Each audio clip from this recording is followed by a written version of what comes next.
welcome here to the home of the undisputed champion, and of course Ferrari's biggest fan, and of course also Ferrari's fastest driver at this racing with this SF1000T and 1.8 Formula 1 Trustmaster Racing Simulator. And you know what a great 2024 FIA Formula 1 season we just had. And you know, this will be the final video that will conclude this great series, you know, that I'm very proud of. Obviously, you know, we've taken this Olympic, as you can see, that lovely Eiffel Tower of Paris, of course, where we've you know, been celebrating the Olympics, that Olympic year of 2024 up to the end. But we are also chasing the glory, obviously, after Ferrari's most successful season 20 years on from 2004. And I have to say that, you know, we've almost gotten that Constructors' Championship, which we haven't won for the 16 years.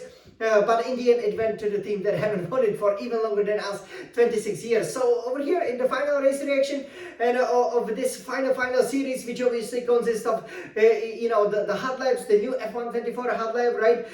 And obviously of you know, the qualifying, probably a sprint reaction, then the actual race, which you can enjoy because, you know, I've managed to win it Abu Dhabi again. But sadly, it again wasn't the Ferrari's night, despite being at the place where the Ferrari world is. You know, we've been there. You can check on our YouTube channel lots of the videos. This is like our second home, and it's the only place, you know, with Italy that we've the Monza, of course, that we've always won. You know, when we actually played on a simulator, and we really needed to win it.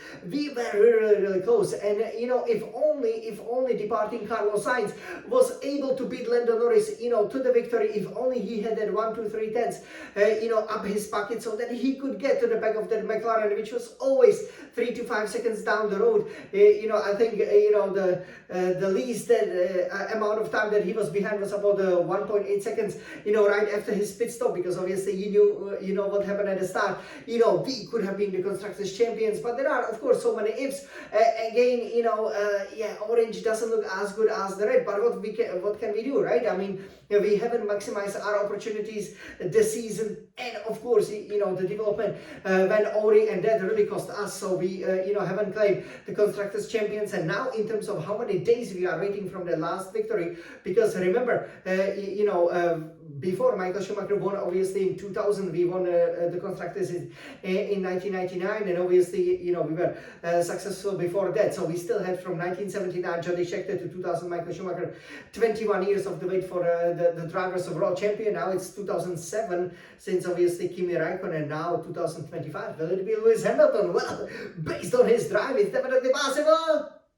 But overall, I have to say it's definitely possible based on the drive of Charles Leclerc, because, you know, both drivers, you know, Leclerc and Hamilton, starting from the back, finishing 3rd and 4th, really show us that we have the strongest pairing, you know, for the 2025 FIA Formula 1 season. So, you know, lots of positives, you know, to take here. And yeah, as this overall series will now be concluded, I really hope that you enjoyed, that it gave you lots of insights, you know, especially these race reactions, but also, as I mentioned, these hot laps, and you can see just you know, how well you have to be in qualifying and race in order to be Scuderia Ferrari Formula 1 champion.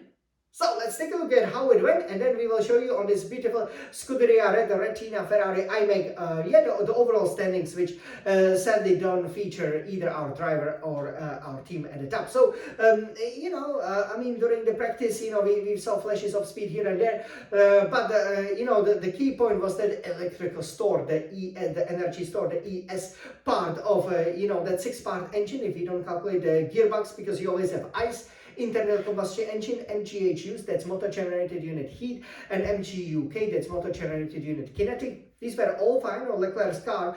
Then you have control electronics CE, they obviously almost never break. You know, and then the turbocharger, right? We are dealing with the turbo cars and ground effect cars over here. The TC, but then the ES, the energy store, and yeah, we only got 2 of them, right, for the whole season. So I'm also, you know, now still playing the F124 season, because obviously it's been released late.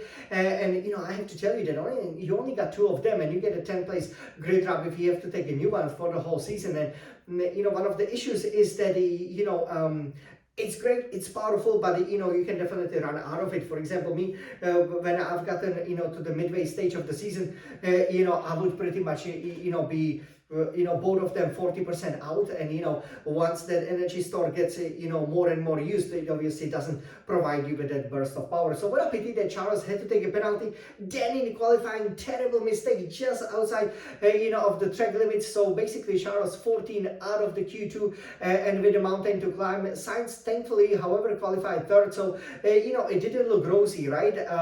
Yeah, and I have to say, with the track limits, I mean, come on, doesn't really matter that turn one if you are just centimeters wide or millimeters. Really, Piastri and Perez in the end got their laps reinstated. But here, that obviously had a big effect, because without it, we could have been constructors champions. So if Leclerc, only kept it safe, could have easily qualified into Q3, and then the position would have been different, because he could have started 12, 13, 14, and I do believe, that would have given him, if he had also better reliability, the real chance to find Norris, because as we know, Sainz, he is sometimes 2-3 tenths slower than Leclerc, and that's really all we needed to in order to overtake Norris and become the champions. It was that simple. We were losing by 21 points, but because Verstappen, the four-time world champion, or is he, made a crazy move on the second starting Piastri. Basically, they touched, so Verstappen's front right touch, Piastri's left rear. They both spun around, and this was a great opportunity for us, because now suddenly then Sainz went through, but then he lost about a couple of seconds to Norris. But then you had first Norris, second Sainz, and Leclerc incredibly, made it from 19 on the grid to the 8th, even overtook Hamilton, who also, only qualified 18 and started 16. That was also a great result by both drivers. I mean, I'm really excited about the upcoming season, but then it was very critical that, that Sainz would be able to get the DRS of Norris, because that was definitely, what we needed to do.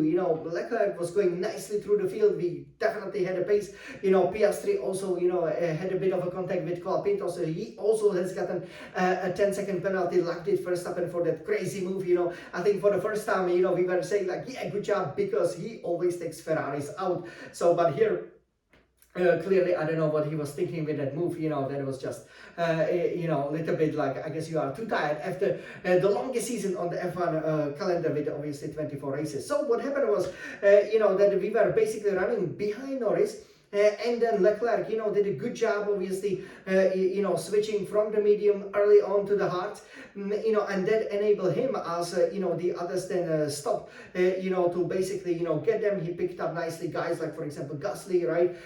Also with George Russell, made easy work of him, and then he was third, right? So Leclerc is then third, but about 20 seconds behind Sainz, and Sainz here really, it was basically medium tire to the hard tire. I was actually surprised, because somebody like Verstappen ran half of the race on a medium. Why not put on the soft? Fastest lap, Kevin Magnussen in a Haas on the soft tire for the final stint. And this is the final opportunity that we really had to win the championship. But maybe I should have been the strategist, because when I saw that we were going to lap 30, 40, it was kind of static, right? A lot of tension, obviously, because McLaren, pretty much Piastri was out of it. He only finished 10, so his point really wouldn't matter. So it was, and he really had no hope of really finishing, higher up, as I can see here from the standings. So the point was that really Sainz, had to attack Norris somehow, right? But because he pushed too hard at the beginning of the stint, and then Norris was always pulling away by a tenth or two a lap. Then when Sainz was about 3 to 5 seconds away from Norris, right, with about 15, 14, 13, 12 laps to go, I thought there was a perfect opportunity to stop, because he had almost a pit stop to Leclerc, so he would emerge behind Leclerc. But crucially, behind Leclerc was Russell, who was 5-10 seconds behind, so we would have slotted into that gap. And then obviously Charles could also help out Sainz, for example, with the toe. And, then we could have seen, because Magnussen's fastest lap time was actually 1.6 seconds faster, than the second fastest time, and almost about 1.8 by Norris's. So obviously as Ferraris, we are about at least half a second faster than Haas. So, then you would have 12 laps, and I do believe that Sainz would be able to take out 12 to 24 seconds. And, he would probably emerge about 25 to 30 seconds behind Norris. So could have been, closer. Obviously, the safety car didn't happen like in the 2021, that very famous Abu Dhabi decider. So, we were just hoping that perhaps Norris's car would break down, which can happen. I just did the Hungarian race in the F1 24, and, that's what gifted me the victory. Oh, yay! but it didn't happen here, and then the checkered flag fell. Beautiful, beautiful fireworks, but with it, McLaren was confirmed as the Constructors' champions. Norris, did pretty well. I believe that with Sainz, that strategy was a little bit static. I mean, we are just there. We cannot be waiting, and thinking that 2021 will repeat, and as a result, if we would have, changed, I believe, to the soft tires, at least we would have tried something, would have probably gotten, well, definitely would have gotten one more point, and who knows, maybe Norris would crack under the pressure, and we would have been Constructors' champions. As it went, this is how the race finished. So, shall we take a look at it? All right, so let's take a look at it over here as we are finishing this brilliant 2024-2024 season. So let me show it to you over here. So Norris, winning the race by about 5.8 seconds from Sainz, former teammates. But again, Sainz, sadly, he sometimes, if Leclerc was in the Sainz place, if that situation was reversed, I do believe he would have been Constructors' champions because Leclerc would have had a bit more pace, I do believe. As it went, we got a double podium, third for Leclerc. Hamilton, a fantastic overtake, on Russell. Final lap, through the new reprofile section around the marina. That was one of the overtakes of the season. It put him to fourth, so he will score more than Russell over the entire Mercedes 3 years that they've been together, as he will now go to Scuderia Ferrari. First up, and then Anonymous with sixth, obviously terrible driving. Gasly 7, that secures 6th for Alpine, ahead of 8 Hülkenberg, Alonso 9, and Piastri only 10. So over here, let's take a look at how exactly then the championship finished with regards to, of course, with regards to the drivers' champions. So this is the obviously the 2024-2024 FIA Formula 1 Drivers' World Championship. So Max Verstappen winning it for Red Bull Racing Honda RBPT, 437 points. Lando Norris second, 374 points. Charles Leclerc third, 356 points. Good, decent result. Oscar Piastri for McLaren Mercedes staying with 292 points, just 2 points ahead of Carlos Sainz of AS Ferrari, 290 points. George Russell, 245 points, beating his illustrious 7-time world champion in Mercedes teammate Lewis Hamilton, who got 223 points. Sergio Perez, 152, taken out on the first lap. Will we see him again for the Red Bull? We will see. Fernando Alonso for Aston Martin got 70 points. And Pierre Gasly jumped Hülkenberg by a point, 42 to 41, to be in the top 10, that coveted kind of top 10. Okay, let's take a look at the Constructors' standing for the 2024-2024 FIA Formula 1 season. So it is McLaren Mercedes winning with a very nice score, 666 points. That it has to be lucky. Congratulations, to them, even though obviously we wanted to win it. Ferrari's 652 points. 14 points, you think of, that easily could have been ours. Red Bull Racing Honda RBPT, 589 points, spectacularly, broke apart as Newell left. Their famous designer, Mercedes 468, Aston Martin, Aramco Mercedes 94, didn't even get 100 points for the season. Alpine Renault 65, what an effort in the final sixth of the season. Haas Ferrari 58, very good for them. RB Honda RBPT 46 points, 17 for Williams Mercedes, and Kick Sauber Ferrari 4 points, courtesy obviously of Joe, finishing 8th in Qatar. So this is how the race finished, and this is how the season finished. So let me know what did you think about it, guys, because it was a great season, but we haven't won the World Championship and the Constructors' Championship. Listen, think of, for example, the races like here, right? Sainz, Norris, positions exchange, we are Constructors' champions. How about Leclerc letting Piastri go there, in Baku, not being able to defend first place? Could have been champions. So again, there are lots of things. I mean, obviously, terrible Canadian Grand Prix, not a good development in the mid part of the season, but yeah, overall, it was a good battle, but I'm a little bit sad that we haven't won the Constructors' Champions. But now, there will be some changes for Ferrari as we go to the final season of the current regulations before the new big regulations will change for 2026-2026 FIA Formula 1 season. And, we will have a new pairing, obviously, Lewis Hamilton with Charles Leclerc. That's gonna be exciting, right? So there is a lot to look forward to.